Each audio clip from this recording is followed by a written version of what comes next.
सच्चिदानंद सद्गुरु साईनाथ महाराज की जय। ओम साई राम। मित्रों, आज का ब्लॉग आप सभी हमारे साईं परिवार के लिए विशेष लाभकारी और कल्याणकारी है, क्योंकि आज के ब्लॉग में हम अपने साईं परिवार के लिए नज़र की बाधा, ग्रह दोष क्या होता है जो आपके घर परिवार की तरक्की को रोक देता है, घर परिवार के लोगों को कार्य में असफलता देता है, यह होता क्या है और कैसे यह होता है। सबसे बड़ा चीज़ इसका सिम्टम क्या होता है। देखिए, नज़र की बाधा वो होती है जब नकारात्मक ऊर्जा किसी व्यक्ति के द्वारा या किसी व्यक्ति की अचानक से, जैसे नज़र की बाधा क्या होता है, कोई व्यक्ति जान के नहीं करता है। जैसे मान लीजिए आपकी कमाई एक दिन में 10,000 रुपये है और कोई व्यक्ति देखा कि अरे एक दिन में 10,000 कमा रहा है, तो इससे क्या होता है, उसकी हाय लग जाती है, जिसको कहते हैं नकारात्मक एनर्जी। जबकि वह व्यक्ति जान करके आपको नज़र की बाधा नहीं करता, लेकिन नज़र की बाधा नकारात्मक ऊर्जा के रूप में आपके घर में, आपके भाग्य पर बैठ जाती है। और इसी प्रकार से नकारात्मक ऊर्जा जब आपके ग्रह विपरीत होते हैं, ग्रह कौन से होते हैं, जो राहु केतु शनि, जो क्रूर ग्रह होते हैं, ये कहीं ना कहीं आपके भाग्य पर बैठ जाते हैं, जो आपके दुर्भाग्य को जन्म देते हैं और आपके कार्य क्षेत्र में आपको असफलताएं मिलती हैं। और आदमी समझ नहीं पाता है कि मेरे भाग्य में क्या हुआ, इतना एफर्ट करते हुए, इतना मेहनत करते हुए फिर भी बिजनेस में घाटा लग रहा है।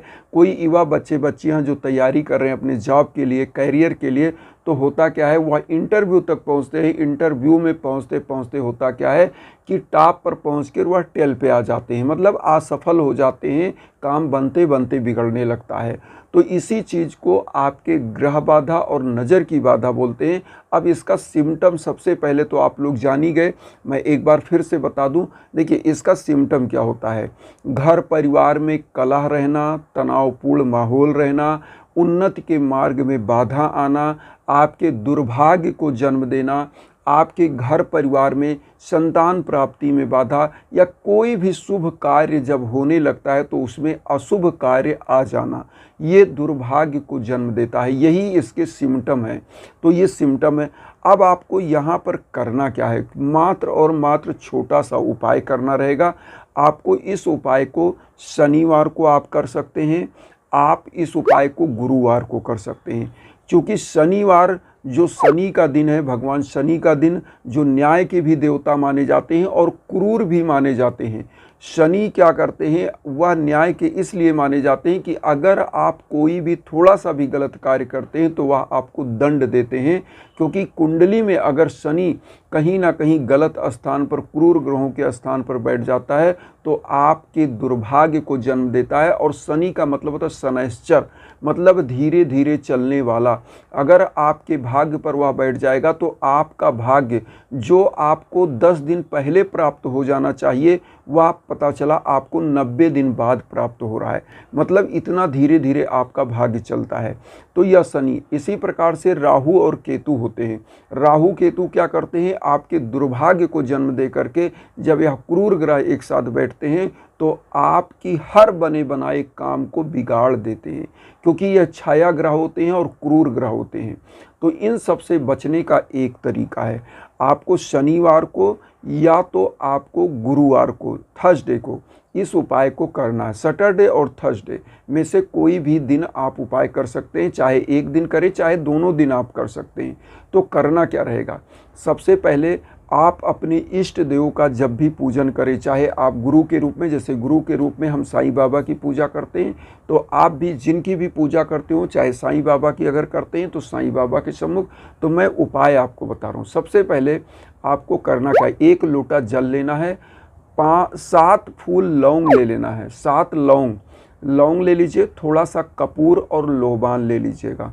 कपूर और लोबान एक मिट्टी के पात्र में, दीपक में आप रख लीजिएगा। और उसके बाद आपको करना क्या है, यहाँ पर आपको शनि भगवान के मंत्र का जाप करना है, या राहु या केतु के मंत्र का। हम तीनों मंत्र आपको बता दे रहे हैं, हम स्क्रीन पर भी दे देंगे। शनि का अगर मंत्र जाप कर रहे हैं तो आप कम से कम 21 बार और अधिक से अधिक एक माला 108 बार जरूर जाप करें। ओम सन शनश्चराय नमः, ओम सन शनश्चराय नमः मंत्र का जाप करिए और मैं स्क्रीन पर दे रहा हूँ यह मंत्र, आप देख लीजिएगा। और अगर राहु के लिए करना है, हम तो कहते हैं तीनों ग्रहों का एक साथ आप मंत्र का जाप करें, 21-21 बार करिएगा। अगर एक एक माला कर लेते हैं तो बहुत अच्छा है। ओम रांग राहुवे नमः, ओम रांग राहुवे नमः, जो हम स्क्रीन पर दे रहे हैं, ये मंत्र का आप जाप करिए। उसके बाद केतु मंत्र का, ओम केंग केतवे नमः, इस मंत्र का आपको जाप करना है। और करना क्या है, साईं बाबा के सम्मुख या जहाँ भी, और इस उपाय को आप घर में कर सकते हैं, पीपल वृक्ष के नीचे भी कर सकते हैं। इस उपाय को आपको करना क्या है, घर में कर रहे हैं तो एक दीपक जलाइए तिल के तेल का, या अगर बृहस्पतिवार को उपाय कर रहे हैं तो घी का दीपक आपको जलाना है। तो तिल का तेल का आपको दीपक जलाना है, या आपको जो है घी का दीप बृहस्पतिवार या थर्सडे को जलाना है। जलाने के बाद एक लोटा जल जो रखे हैं इसको पूरे घर में छिड़किए।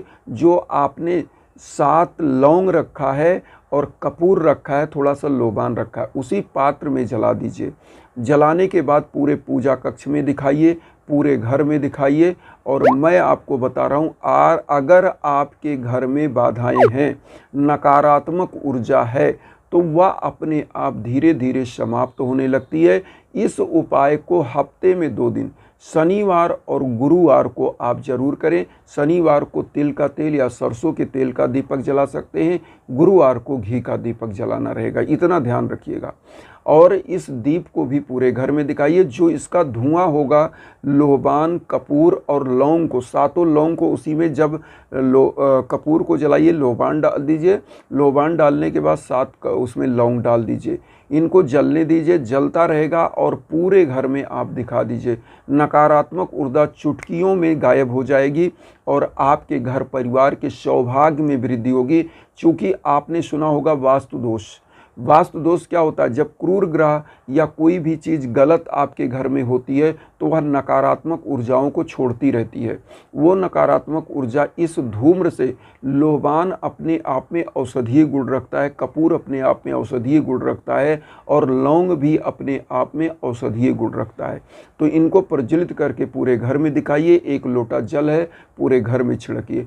और एक कार्य जरूर करें, जब ग्रह बाधा चल रहे हों, आपके घर परिवार के दुर्भाग्य चल रहे हों, तो यज्ञ याजन हवन जरूर कराना चाहिए। क्योंकि ऐसे समयों में जब आपका कठिन समय चल रहा है, तो आपके नाम पर, आपके गोत्र पर संकल्प होकर के जब हवन होता है तो आपके दुर्भाग्य को सौभाग्य में वृद्धि किया जाता है। आप वर्ल्ड के कोने कोने में कहीं हो, वह ऊर्जा आप तक पहुंचती है। और एक चीज़ और कहेंगे लास्ट में, कि जब भी ऐसी स्थिति हो तो गरीबों के लिए, दीन दुखियों के लिए आप कुछ अन्न का दान करें।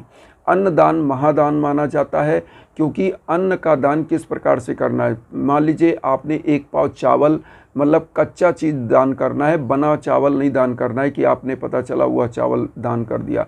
अन्न उस तरह दान करिए तो खिचड़ी दान करिए, नहीं तो ऐसे कच्चा चावल रख लीजिए, आटा रख लीजिए, उसके बाद दाल रख लीजिए, उसके बाद थोड़ा सा नमक रख लीजिए, थोड़ी सी हल्दी रख लीजिए। नमक हल्दी, देखिए हल्दी है गुरु का प्रतीक, नमक राहु का प्रतीक हो जाता है, और काला तिल इसमें अगर रख दे तो वह शनि का प्रतीक हो जाता है, और चावल जो है वह चंद्रमा का प्रतीक हो जाएगा। और यह सब किसी न किसी के प्रतीक हैं।